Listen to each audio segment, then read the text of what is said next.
నిల్చొని మాట్లాడినా కూర్చొని మాట్లాడినా? కూర్చోమంటారు అనుకున్నాను. ఒక్క నిమిషం సార్, మీరు కూడా sir.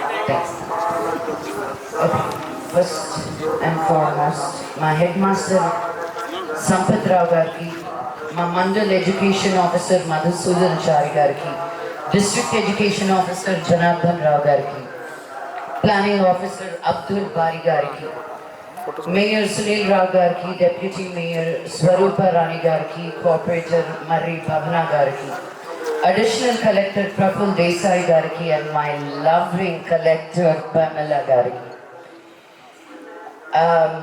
Government high school Sauram head master D Satish గారికి, అండ్ మా sponsors Pegas systems and paradigm metal క్రాఫ్ట్కి, వీళ్ళందరినీ మించి నా బుజ్జి ప్రియమైన పిల్లలకి థ్యాంక్ యూ.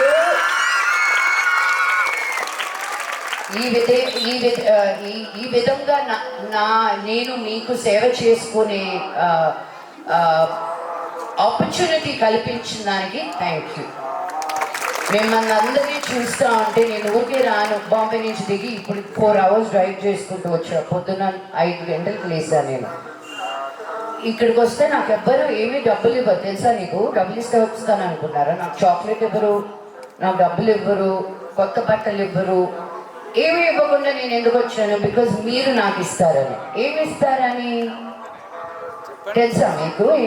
ఏం కావాలని వచ్చాను నేను ఇక్కడ? చెప్పండి. దా ఇక్కడికి రా.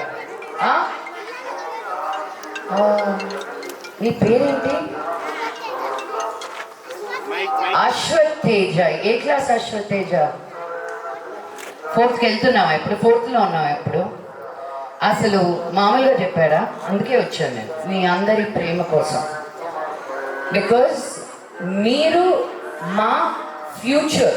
అంటే అర్థమైందా? రేపు మమ్మల్ని చూసుకోబోయేది మీరే. కాబట్టి ఈరోజు మేమందరం మిమ్మల్ని చూసుకుంటే మీరు రేపు మమ్మల్ని చూసుకుంటారు. అర్థమైందా నేను చెప్పింది? మీరు చేయాల్సిందల్లా ఒక్కటే ఇక్కడ ఈ స్కూల్లో. ఏంటది? ఆ ఒక్కటి చేస్తే చాలు మీరు. అర్థమైందా? బికాజ్ మీరు చదువుకోగలిగితేనే. మీకు ఒకటి తెలుసా?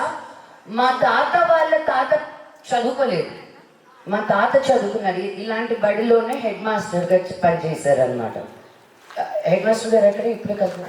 ఇదిగో ఈయన చేసిన పనే మా తాత చేశారు. మా డాడీ వాళ్ళ డాడీ, మా డాడీ కూడా ఇలాంటి స్కూల్లోనే నేర్చుకున్నారు. తెలుసా నీకు ఆ విషయం? మీకు ఎందుకు చెప్తున్నానంటే వాళ్ళు ఇలా చదువుకొని మా నాన్న పట్నం వచ్చి నన్ను ఇంగ్లీష్ స్కూల్లో చదివించారు. ఒక 2 జనరేషన్ అంటే ఏంటో తెలుసా? మా తాతకి నాకు ఎంత తేడా చూస్తున్నారా మీరు? మీ పిల్లలు బాగా చదువుకోవాలా లేదా? వద్దా మీకు?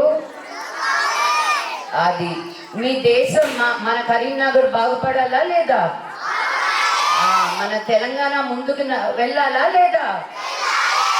అది వెళ్ళాలి అంటే మీ చేతుల్లో ఉంది. మేము చేయాల్సింది మేము చేస్తూ ఉన్నాం. ఇక్కడ మాది అయిపోయింది మా పని. ఇంకా మీ పని చేయాలా? అర్థమవుతుందా నేను చెప్పేది?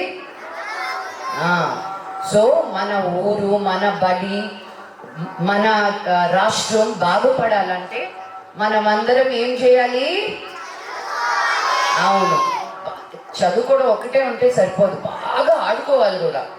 ఎంత బాగా ఆడుకుంటారో అంత బాగా చదువుకోవాలి. అంత బాగా ఆడుకొని చదువుకుంటారో అంత బాగా తినాలి. అర్థమైందా? అప్పుడు మీరు స్ట్రాంగ్ అయ్యి అప్పుడు లోకం అంతా ఇండియాలో చూడు ఎంత బ్యూటిఫుల్గా ఉన్నారు పిల్లలు అని మిమ్మల్ని అందరినీ చూస్తా ఉంటే బస్ మాట్లాడి మా ఇంటికి తీసుకెళ్ళిపోదాం మనం. అంత ముద్దుగున్నారు ఒక్కొక్కరు. ఇక్కడ పిల్లల్లో ఉన్న మంచి విషయాలన్నీ మీ క్లాస్ రూమ్ వరకు తీసుకొచ్చాం మేము.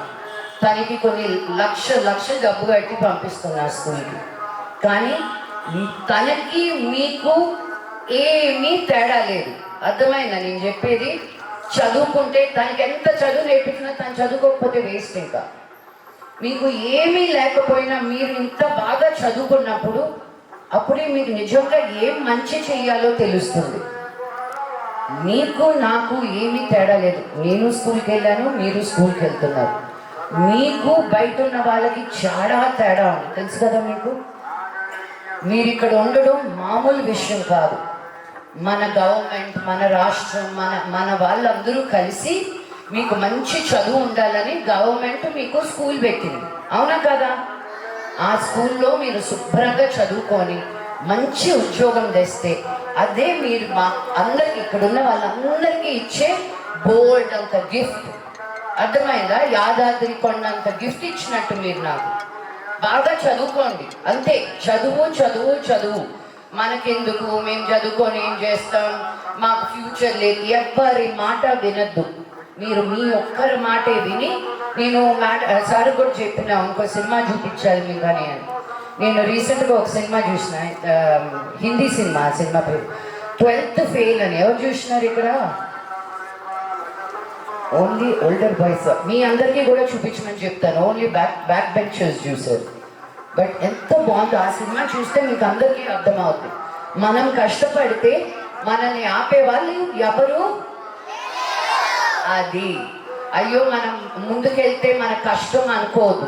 మీరేసే ప్రతి అడుగుకి అడిషనల్ కలెక్టర్ గారు దానికోసమే ఉన్నారు. ఇక్కడ డిఈఓ గారు నేను బాగా చదువుకున్నాను అంటే మిమ్మల్ని ముందుకు తీసుకెళ్ళడానికి ఉన్నారు. ఇంకా మీదట మీకోసం ఈ స్కూల్లో మేమందరం కూడా ఉన్నాం. టీచ్ ఫర్ చేంజ్ అనే వ్యవస్థ మీ అందరికీ మంచి చదువునిప్పించాలని, మీకు ప్రైవేట్ స్కూల్కి వెళ్ళే పిల్లలకి ఏ తేడా ఉండకూడదని, మీరు అనుకునేదల్లా మీరు సాధించాలని మేము వెనక ఉండి మిమ్మల్ని ముందు నడిపిస్తాం. అర్థమైందా? అర్థమైతే సపోర్ట్ ఉంటుంది. Very good, thank you. నేను మళ్ళీ వస్తా. మీరందరూ ఎలా చదువుకుంటున్నారో మేము రాసుకుంటామన్నమాట. ఫస్ట్ క్లాస్ రూమ్లోకి మీకు టీవీ ఇచ్చినప్పుడు మీరు ఎక్కడున్నారు, మధ్యలో ఎంతవరకు నేర్చుకోగలిగారు, లాస్ట్లో ఎంత బాగా చదవగలిగారు అని. ఇక్కడ అందరికంటే బాగా చదివిన వాళ్ళకి ఒక మంచి గిఫ్ట్ ఇస్తాను నేను. ఎవరికి కావాలా గిఫ్ట్? పిక్సర్ ఆమె బాగా బాగా ఎంకరేజ్ చేస్తుంది. మీకు ఇస్తా ఫస్ట్ గిఫ్ట్ నేను. But wonderful. మీరందరూ బాగా చదవండి. మేమేం చేస్తామో last end of the year చేసి చూపిస్తాం. అర్థమైందా? యా, మీరు స్టార్ట్ చేశారా క్లాస్ రూమ్లో నేర్చుకోవడం? అక్కడ ఇంకా లేదా? ఓకే, ఇంకా నెక్స్ట్ మండే నుంచి స్టార్ట్ చేస్తారు. ఓకే మీకు? Okay okay, thank you. మీ అందరి బ్లెస్సింగ్స్ మా ఫ్యామిలీ మీద, నా కూతురు మీద, మీ ఫ్యామిలీస్ మీద ఆ దేవుడు ఎల్లప్పుడూ మిమ్మల్ని చల్లగా చూడాలని మనస్ఫూర్తిగా కోరుకుంటున్నాను. జై హింద్.